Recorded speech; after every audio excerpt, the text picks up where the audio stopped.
The following program is a Town of Colony television production of the William K. Sanford Town Library.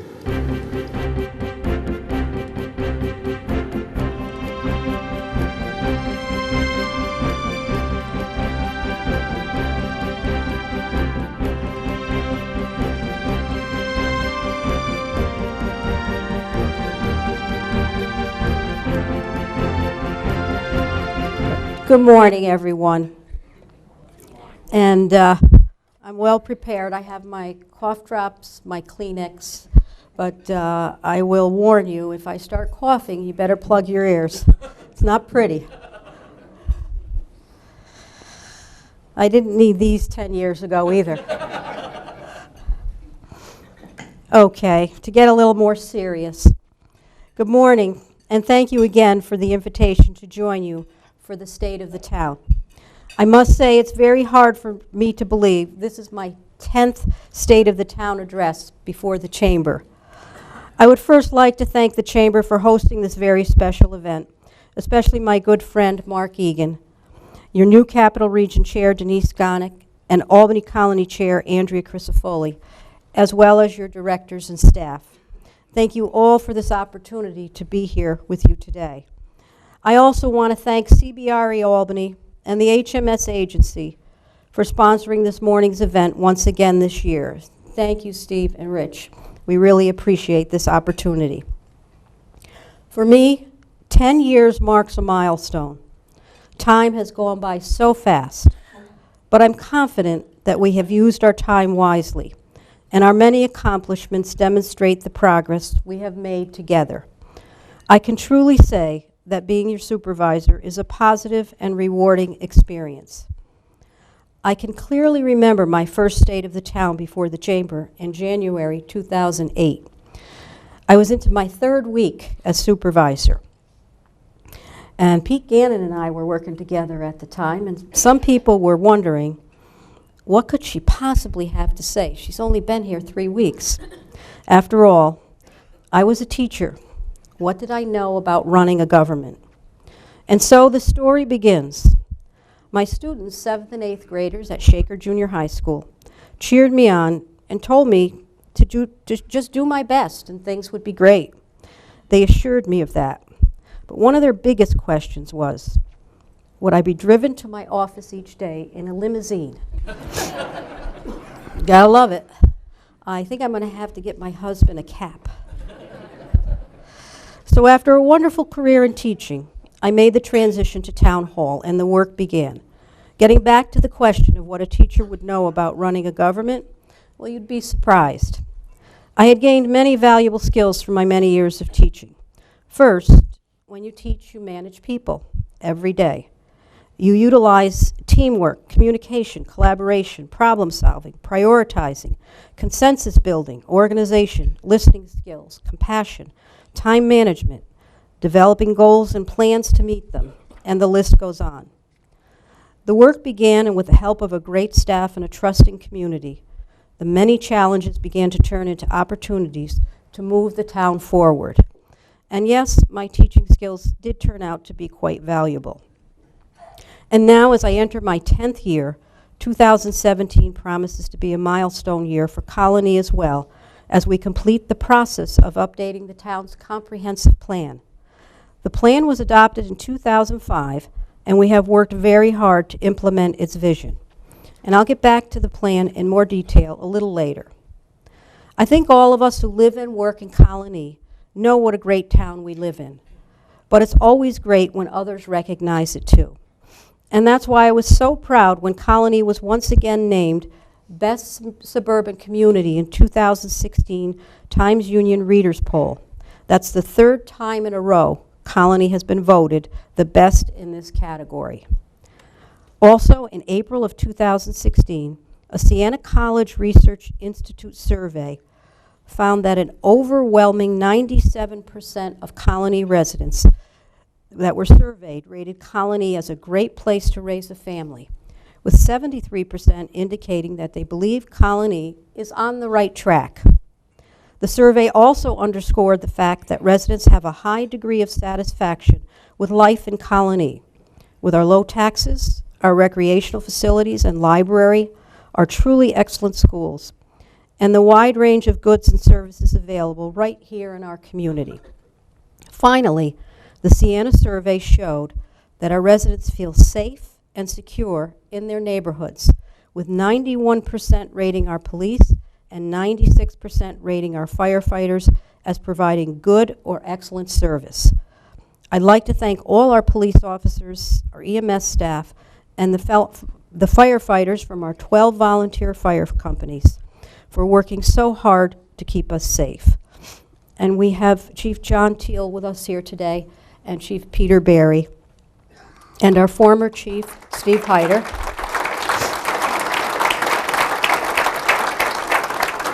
And to all the chiefs and members of the volunteer fire companies, they are a tremendous asset to our town, and we couldn't do it without them.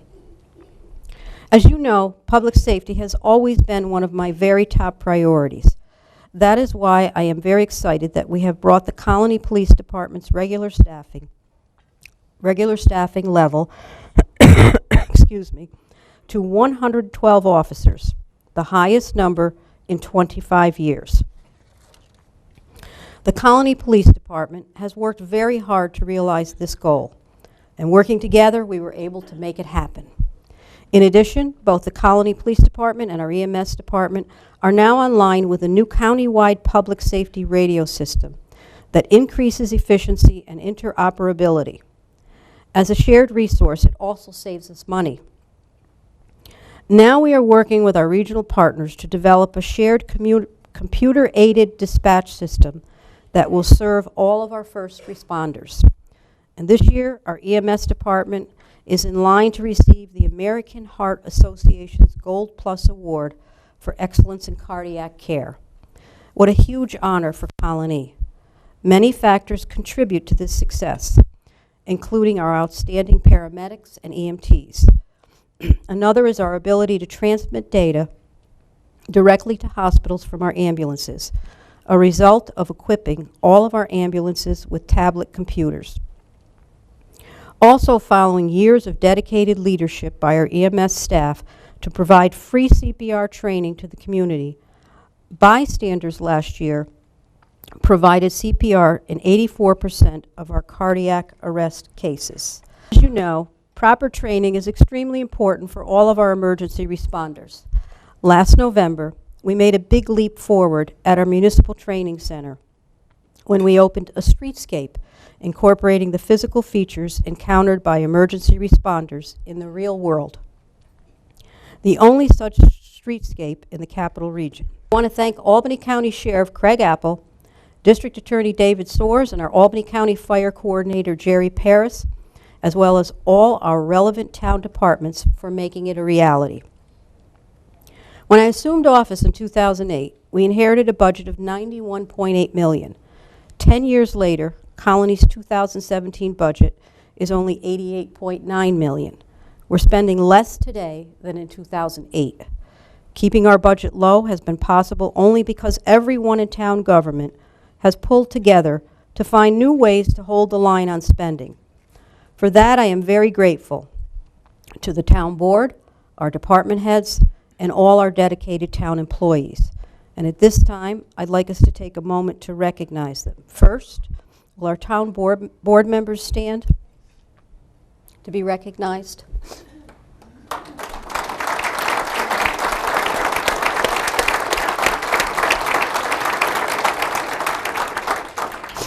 I am lucky to have a board that is working so well together. We all share a true commitment to public service. Next, let's have our department heads and staff members stand. You guys stand up, take your credit. Show them all, we all appreciate a job well done. We have some special guests today that I'd like to recognize. Congressman Paul Tonko, Assemblyman Phil Steck was here, Mayor Frank Leake, and Mayor Meg Grenier from Menands. Thank you so much for being here. Our 2017 budget also meets the requirements of the New York State tax levy cap. for the 6th year running. That means our taxpayers will again be able to benefit from the New York State Tax Rebate Program. Incidentally, the cap limits our 2017 tax levy growth to about $570,000. So you can see that living within the cap is a big challenge for us. But each year, we try our very best to stay within the cap. One of my first priorities in 2008 was to develop a 10-year financial plan aimed at achieving financial stability. Remember that, Craig? You don't want to remember it, do you? I also created a very broadly based budget committee, and each year we review literally every dollar spent by every department. By working together and sharing resources across departments, we were able to realize all the goals of our financial plan well before the 10 years were up. This is a tremendous accomplishment. With our finances on firm ground, we began to aggressively address the long-term infrastructure needs of the town, focusing major efforts on our drinking water, sewer, and storm water systems and our roads. We've also been able to begin much-needed improvements to the town park and are planning for major improvements to our library in the near future. But you should know that even though we are embarking on significant capital projects, we are continuing to follow a very conservative fiscal approach. We want to be very certain that the town continues to live well within its means.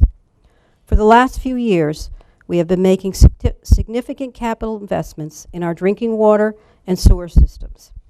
In this regard, we are well ahead of the curve when compared to many municipalities. And now is the right time to be doing this because it costs much less to tackle these projects earlier rather than later. As just one example, in an emergency, it costs the town about $1,300 to replace 1 foot of sanitary sewer pipe. Just think of that, just 1 foot. Contrast that with an average replacement cost of $85 per foot in our recent Metro Park road sewer replacement project. With more than 2 million feet of sanitary sewer in Colony, you can see that planning ahead results in great savings. And that's just the sewer system. The Latham Water Department has another 2.3 million feet of pipe, and this year it will be replacing large sections of water main on Maxwell Road and Route 9, as well as making continued improvements to its pumping, storage, and distribution systems. By the end of this year, we will have invested about $10 million in long-term infrastructure improvements for our sewers and $14 million for our drinking water systems. Significant investment will continue for the foreseeable future. I'd like to take a moment now to thank the architects of our long-term strategic infrastructure initiatives. John Fraser, our Latham Water Superintendent, and Craig Berg, our Pure Water Superintendent. I think I saw Craig. I'm not sure if John's here, but thank you guys for all your hard work. We're also beginning the 8th year of our paving plan to bring our roads back to top working condition. I'm glad to report that 95% of the town's major feeder roads are now at very good or excellent condition, and we are making progress with our residential streets. I hope that within the next few years, we will be able to increase our paving plan budget above current levels, and that remains a goal for the future. As we all know, our central location is one of our greatest strengths. A huge number of people pass through town every day on their way to someplace else. We are studying current traffic patterns and how they can be improved. We are also working with Albany-Colonie and the Capital District Transportation Commission on a traffic study for the Maxwell Road, Albany-Shaker Road corridor. We are really looking forward to the future revamped Exit 4, which will also help alleviate traffic along Wolf Road and Albany-Shaker roads. We are lucky to have had the active partnership of the Chamber with Mark Egan and Albany County International Airport in advocating for this much-needed enhancement. John O'Donnell, CEO of the Albany County Airport Authority, is here with us today. Thank you, John, for all your help. The airport is important to Colony. I know you are the fastest growing airport in upstate New York, and we are excited about your most recent plans to further upgrade your beautiful terminal. We've also been working to bring some much-needed improvements to the town park on Skirmerhorn Road. We've installed new liners at the pools and are on track this spring to install a new pool filtration systems. And we're now planning for a new splash pad at the pool next year, a really great addition for families with small children. Last year, we also installed a new barrier-free playground at the town park. Now, children of every ability will now have new options for recreation. As I mentioned earlier, the town is now in the process of reviewing and updating the comprehensive plan. Adopted in 2005, the plan provided a template for growth in Colony. Our review involves the community in a collaborative process with our comprehensive plan review committee and outside consultants. This is a very big undertaking, and I want to thank all the comprehensive plan committee members for your commitment. As there are many parts of the 2005 comprehensive plan that have worked out well for the town, this current review provides the opportunity to make the necessary modifications to parts of the plan that may need to be adjusted. Of 17 goals at the beginning of the comprehensive plan, several focus on development within the town, and I believe that realizing these goals has been among our most important and successful accomplishments. For example, the plan recommends providing a business-friendly environment that supports a diverse economic base. From day one, we work to create just such an environment and also to focus our development efforts on the redevelopment of existing properties, another key plan goal. Also, from day one, we have worked hard to create a more user-friendly project approval process that is clear, predictable, and fair, again, as specified in the 2005 plan. When we think of all the activity we've seen along Wolf Road, Route 9, and Route 7, the lion's share has been in the redevelopment of existing commercial properties. All of these corridors are defined in the current plan as suitable for mixed-node development, including a range of service, employment, and residential options. The result is that each of these major commercial corridors has been reborn, providing an exciting new range of services as a result. We have long worked towards redevelopment of the old Tobin site. I think, Rich, you know a lot about that. Yep, it's been a lot of years.